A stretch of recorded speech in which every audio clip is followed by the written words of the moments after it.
कैसे माता वैष्णो देवी की कृपा राजा चंद्रदेव पर हुई। आज हम लोग इसकी संपूर्ण कथा इस वीडियो के माध्यम से सुनेंगे। आपका अपने चैनल शिव की शक्तियां ब्लॉग में आपका स्वागत है। और हाँ, अभी तक आपने चैनल को सब्सक्राइब नहीं किया तो चैनल को जल्दी से सब्सक्राइब कर लीजिए। वीडियो अच्छी लगे तो उसे लाइक और शेयर भी कर लीजिए। प्राचीन काल में जम्मू के राजा चंद्रदेव बड़े धर्मात्मा तथा दानी थे। उनकी राजधानी जम्मू नगरी थी। उन्होंने कई मंदिरों का निर्माण करवाया तथा जगह जगह पर सदा व्रत लगवाया। ऐश्वर्य एवं दान आदि में राजा को किसी प्रकार की कमी न थी, परंतु दुर्भाग्यवश उनकी कोई संतान नहीं थी। रानी धर्मवती भी इसी कारण दुखी रहा करती थी। एक बार राजा चंद्रदेव अपनी रानी सहित गंगा स्नान के लिए हरिद्वार गए। वहां उन्होंने महात्मा हंस देव जी का प्रवचन सुना और प्रभावित हुए। उन्होंने महात्मा जी से प्रार्थना की कि वह रानी धर्मवती को संतान प्राप्ति का आशीर्वाद प्रदान करे। महात्मा हंस देव बोले, हे राजन, आप संतान प्राप्ति हेतु सर्वोत्तम चंडी पाठ करवाइए। उसके अतिरिक्त आपके राज्य में चित्रकूट पर्वत की गुफा में भगवती वैष्णो देवी शक्ति का निवास है। वहां दर्शन एवं पूजन से मनोरथ पूर्ण होते हैं। महात्मा हंसदेव जी के वचन सुनकर राजा चंद्रदेव राजधानी लौटे। फिर उन्होंने विधि पूर्वक चंडी पाठ एवं यज्ञ करवाया, परंतु भगवती की कृपा से परम रूपवती कन्या प्राप्त हुई, जिसका नाम चंद्रभागा रखा गया।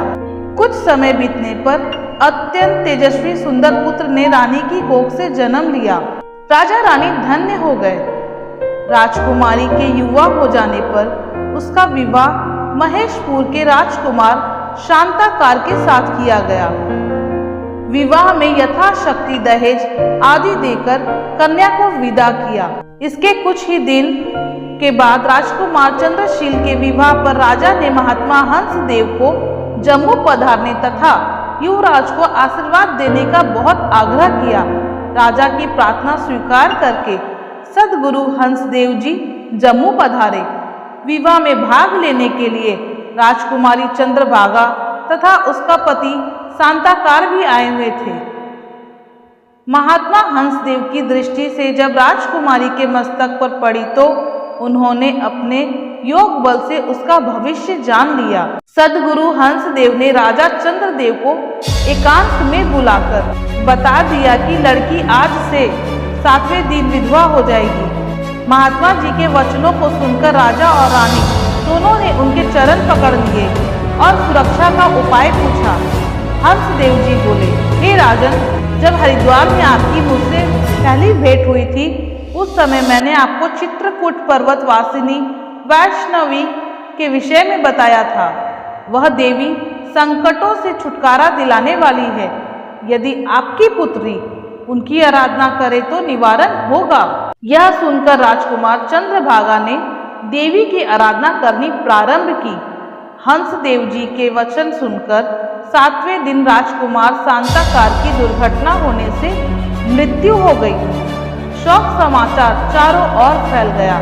राजकुमारी चंद्रभागा मूर्छित होकर गिर गई। मूर्छा दूर होने पर अत्यंत विलाप करते हुए प्रतिज्ञा की कि माता वैष्णो देवी जब तक मेरे पति को पुनः जीवित न कर दे, मैं अन्न जल ग्रहण न करूंगी। भूखी प्यासी रहकर अपने प्राण त्याग दूंगी। 9 दिन तथा 9 रात्रियों तक चंद्रभागा निरंतर वैष्णो देवी माता की पूजा अर्चना करती रही। तपस्या से प्रसन्न होकर 10वें दिन भगवती वैष्णो देवी ने प्रकट होकर दर्शन दिए। शांताकार के मृत शरीर पर अमृत छिड़ककर उसे जीवित कर दिया। चंद्रभागा ने बारंबार भक्ति करके प्रार्थना की कि हे माता, आपकी कृपा से मुझे सौभाग्य की प्राप्ति हुई है। अब तो केवल यही अभिलाषा है कि आप हमारे राज्य में निवास करें। तथा अपनी कृपा सदैव बनाए रखे। इसी कारण आज भी नारियों घर में देवी पूजन करती हैं और 9 दिन व्रत रखकर अपने सुहाग की मंगल कामना करती है। इन्हीं दिनों को नवरात्र कहते हैं। इनमें तीर्थ यात्रा एवं देवी दर्शन का विशेष फल माना जाता है। तो बोलो सच्चे दरबार की जय। शिव की शक्ति एंड ब्लॉग। धन्यवाद।